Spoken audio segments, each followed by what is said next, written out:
They pulled the tree. And the moment it came out of the ground, the sky turned red, the earth started shaking, the monsters walked into the daylight, and Marielle died on the floor of the clinic, while Christy held her hand and begged her not to go. And somewhere in the middle of all of that, Fatima looked at the people she loved, said, "Remember who I was," and became the thing she had been fighting against becoming all season long. The From Season 4 finale has arrived, and I need a minute. If you went into episode 10 hoping for a clean, satisfying, answers delivered on a silver platter kind of finale, this show was never going to give you that, and you probably already knew it. What it gave you instead was chaos executed with real craft, a few scenes that are going to live in this fandom's memory for a long time, some genuinely heartbreaking character moments, and a final board position for Season 5 that looks like the residents of this town have never been in more danger than they are right now. No talismans, no bottle tree, no protection, just darkness, monsters, and whatever's left of the people we've been rooting for since Season 1. So let's go through everything, because there is a lot to unpack, and some of it is brilliant and some of it is frustrating, and all of it matters for where this story goes next. The plan when we enter the episode is already in motion. Jade and Tabitha are deep inside the caves, digging up the bones, and when the monsters corner them and there's nowhere left to go, they send the signal. Boyd gets the message, and the bottle tree comes down. For one brief, almost cruel moment, it actually works. Sunlight pours through the opening the tree left behind, streaming down into the cave like something hopeful, like the town is actually going to allow these people a win for once. Jade's read was right. The tree sat directly above the cave, exactly where he predicted. And for about 30 seconds, you genuinely think they might pull this off. Then Sophia cuts the rope, and everything falls apart at once. What happens next is the show operating at its absolute best. The bottle tree coming down doesn't just strand Jade and Tabitha underground, it triggers a chain reaction that feels almost cosmically angry, like the town itself is responding to what just happened. The protective sunlight in the caves disappears. A massive earthquake tears through Fromville. The sky outside turns a deep, unnatural red, with lightning cracking through clouds that have no business being there. And the darkness that swallows the middle of the day is thick enough, deep enough, complete enough that the monsters don't have to wait from nightfall anymore. Randall says it best. He looks around at the collapsing world and just says, "What the hell have we done?" And honestly, Randall of all people being the one to articulate the weight of the moment is perfect. Because if Randall is scared, you know the situation has fully left the rails. The boy in white told Victor back in Season 3 that the bottle tree was crucial, that it should never be destroyed. Victor tried to warn them, nobody listened, and now the bill has arrived. Because it turns out the tree wasn't just a landmark or a strange piece of local folklore. It was a seal. It was sitting directly above the sacrificial altar inside that cave, and as long as it stood, it kept that altar covered, kept that specific darkness contained, kept the town at whatever horrible baseline of dangerous it normally runs at. Pull the tree, expose the altar to open air, and what you get is a lightning bolt striking that exact spot and turning the sky blood red. The town didn't just lose a tree, it lost the thing that was holding the worst of itself in check. Now let's slow down and talk about Jade, because what this episode does with him is one of the best things the entire series has ever done with any character. This is the same man we met in Season 1, who was selfish, abrasive, and wanted nothing to do with any of this town's mysteries, caves included. The journey from that person to the person we see in episode 10 has been one of the most quietly constructed arcs in the whole show, and it arrives at its destination in the caves, when Jade is trapped, when there is no clever plan left, and he turns to Tabitha and tells her to take the bones and run, that he'll stay behind, that he'll buy her time. And then he says something that landed on me like a stone. He tells her that if he had to spend all of his lifetimes with anyone, he's glad it was her. Think about what that line means in the context of everything this show has established about cycles and past lives, and these two specific souls being bound to this place across centuries. He's not just saying goodbye to Tabitha the person, He's saying goodbye to the entire shared history their souls carried together. Every version of themselves that has ever been dragged back to this nightmare. Every cycle, every loop, all of it. And he's saying it was worth it because of her. That hit differently than almost anything this season has given us. Now to the sequence that the cinematography team absolutely deserves to be proud of. With the darkness consuming the town ahead of schedule, the monsters are loose, and what follows is the most intense stretch of the whole season. The car scene in particular, close-up single-take shots spinning through the inside of the vehicle, while the monsters press against the glass from every direction, the screeching, the shouting, the complete pitch black outside. It captured something that horror sequences often miss, which is the specific feeling of not being able to see what's coming and knowing it's already there. It was claustrophobic and relentless, and it made the town feel genuinely hostile in a way this season has been building toward all along. And then, Marielle. I'll be honest, I was not fully prepared for how hard Marielle's death was going to hit. She stood up for Fatima. She was brave and present and human in a moment of pure chaos, and then Smiley found her, and the episode doesn't cut away, and we watch Christy hold her while she goes, and there's this haunting piano score underneath it that just takes whatever emotional guard you had left and dismantles it completely. The dark irony is unbearable once you think about it, because Marielle was the one theorizing about souls being trapped in this town after death. She was working out the mechanics of what happens when someone dies here, and now she knows.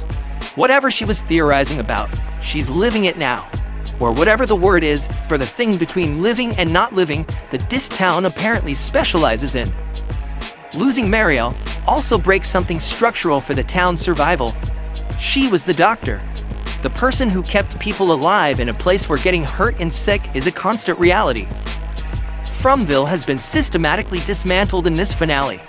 The bottle tree, the talismans, and now the medical care. Everything that was keeping these people functional is being stripped away one piece at a time. Which brings us to the moment the whole fandom has been theorizing about for weeks. Fatima's transformation. The signs were everywhere. The impossible vitals, the black marks, the connection to Smiley. The two-way nature of that bond that always felt more like a leash being held from the other end than a power she was controlling. And episode 10 confirms all of it in the most devastating way possible. When Smiley finds Fatima and Marielle, he says two words, "Hello, Mother." And the delivery of that line is so quietly chilling that I had to sit with it for a moment before I could move on. Mother. That's the word the show chose. Not just because Fatima gave birth to Smiley in the season 3 finale, which is the literal explanation, but because of what it implies about the relationship between them. She created him, and now he's come to complete the transaction. Later, when Fatima goes into the tunnels to buy Boyd's group the time they need to reach Jade and Tabitha, she turns back one last time. She looks at the people she loves and says, "Remember who I was?" And then the transformation completes. The screech that comes out of her echoes through the caves, and it's not Fatima anymore. The woman who survived so much, who fought so hard, who loved Ellis with everything she had, she's gone. What's left is something the town manufactured out of her suffering. The show actually spelled out the logic behind this quietly across several episodes. Fromville runs on rituals and dark bargains. The main one is simple and horrific. Give the town your child, and you become one of the monsters in exchange. Fatima didn't choose the bargain. She didn't sign anything. But the town took Smiley from her in the season 3 finale, and in the logic of this place, that was enough. The ritual demands balance. She lost a child to the town. The cost was already owed. And when she ingested the man in yellow's blood, she accelerated a process that was always going to end here. The question that season 5 has to answer is the one Fatima herself put in the air with those final words. "Remember who I was?" Is she a monster fighting for the town now, completely absorbed into its system? Or is some part of her still inside that thing, still fighting, still choosing, still capable of protecting the people she loved? The plea to be remembered suggests she believed she was losing control, but this show has a history of complicated transformations. And I don't think Fatima's story ends with that screech. While all of this is happening above ground and underground and in the caves, Sophia is executing the move that seals the town's fate. After Elgin confronted her with the photograph, the one that proved she hasn't aged, she dropped the mask completely. She offered him the same bargain she offered Clara. And unlike Clara, Elgin said no. He refused to betray the people who had protected him, even knowing what it was going to cost him. He stayed true to himself in the moment that mattered most, and it killed him. He succumbed to the touch of the man in yellow, and just like that, Elgin is gone. And then Sophia went to work, building by building, talisman by talisman, under the cover of the chaos consuming the town. She collected every single protection these people had and disposed of them. The residents of Fromville can no longer hide behind closed doors. They cannot stack furniture against the windows and trust that the marks on the door frames will hold. They are completely exposed, for the first time in the most vulnerable way possible. We are back to the beginning, back to before the talismans existed at all. And the reason this is so chilling is that we know what happened to this town when there was no protection. Victor lived through it. He was a child hiding in the root cellar while everyone else was massacred. And Sophia has just recreated the exact conditions for that to happen again. The second massacre theory isn't a theory anymore. It's the setup. And the tragic piece of it is Clara, who genuinely believes the man in yellow is going to reward her for helping, who thinks she found the way out through him. The second he's done using her, she's getting exactly what Elgin got. That is how this entity operates, and Clara hasn't figured that out yet. What I find most fascinating about the finale's back half is what it does with the boy in white. When Sophia is dealing with the stolen talismans, he appears, and he says something to her that confirms what the most dedicated corners of this fandom have been arguing for a long time. He tells her plainly, "You're going to lose this time," which means he and the man in yellow are playing a game. A long, cosmic, deeply unequal game, with the residents of this town as the pieces on the board. There's a competitiveness between these two entities that the show has been hinting at for seasons. The boy in white represents something on the side of the people. The man in yellow represents something working against them. And the town itself might be a neutral arena where that contest plays out cycle after cycle after cycle, waiting to see which side eventually wins. The problem, as any honest viewer has to acknowledge, is that the power balance between these two feels absurd. The boy in white speaks in riddles, rarely intervenes directly, and mostly watches while things go wrong. The man in yellow causes earthquakes, kills people with a touch, bends the rules of reality, and operates with complete impunity. If this is a fair fight between good and evil, the show needs to explain in Season 5 why good has been losing so badly for so long, and what would actually need to happen to tip the scales. Henry's storyline takes the turn in the finale that the setup made inevitable. A hallucination convinced him that the town is a dream, that Victor is an illusion, and that the only way to wake up and get back to the real world is to forcibly disconnect. When Donna told him to go see his son, his fractured mind turned that into something it was never meant to be. He pointed a weapon at Victor. And Victor, the man who has been a traumatized, passive, haunted presence for the entire series, stood up. He put himself between Henry and that moment and refused to move. We have never seen Victor do that. We've seen him survive. We've seen him hide. We've seen him carry his grief like a weight that was slowly pressing him into the ground. We have never seen him act as a protector. Boyd even mentioned earlier in the episode that they should have listened to Victor about the bottle tree. The town is starting to realize what Victor actually is, not just a damaged survivor, but the person who has been closest to the truth this whole time. Season 5 needs to fully commit to that. Henry didn't pull the trigger, which means the door is still open for his arc. And Victor's warning that the town is lying to him, that what he's seeing isn't real, might be the thread that finally pulls Henry back from the edge. We'll see. The final scenes in the kitchen deserve attention because I think people might underestimate what the show is setting up there. Ethan is terrified. Julie is trying to hold him together.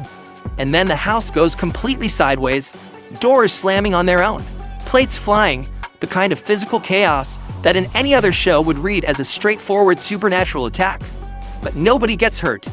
And in a show where the supernatural is always deliberate, always intentional, nothing happens here without meaning something. two possibilities live inside that moment. The first is that it's Julie's own storywalking ability, manifesting from a different time period. A version of herself from another point in the timeline, trying to send a warning to the present. The second is that it's Jim, trapped in whatever space the dead occupy in this town, trying to reach his family the only way he has left. Either way, the poltergeist in that kitchen is going to give Julie the exact motivation she needs to stop being a passive participant in her own story and start actively developing what she can do. Season 5 means her to be a weapon, and I think that kitchen scene is the moment her real arc begins. So where does this leave us? The bottle tree is gone, the talismans are gone, Elgin is gone, Marielle is gone, Fatima is somewhere in the caves, transformed into something the show hasn't fully shown us yet. Sophia is walking around with bags full of stolen protection and a plan that ends in a massacre. The boy in white says they're going to lose this time, which begs the question of what losing actually looks like from his perspective, and whether he has any intention of doing something about it. And Victor, finally, for the first time in the entire series, is being recognized as someone the town should have been listening to all along. The finale is not perfect. The back half runs slightly short and ends more abruptly than the season earned after everything it built. The fact that Sophia and Clara were able to walk through an entire town in chaos, carrying enormous bags of talismans without a single person noticing them, is a convenience the writing doesn't earn. And after everything the Golan storyline set up at Colony House, having it disappear since episode 6 with no payoff feels like something season 5 is going to have to answer for. But the emotional weight is real. Marielle's death is real, Jade's moment in the cave is real, Fatima's transformation and what it cost and what it means is real, and the position the show has left these characters in is genuinely terrifying in a way that makes the final season feel inevitable and urgent and necessary. Here's the question I want you to leave with. If the talismans are gone, and the tree is gone, and the monsters have full access to the town, what does survival even look like in season 5? Is Fatima a weapon they can still reach, or is she lost completely? And what is actually underneath all of this? The real entity, the older thing, the one the tree was sealing away. When does that show its face? Drop everything in the comments, because this fandom has a long wait ahead of it, and the only way through that wait is figuring it out together.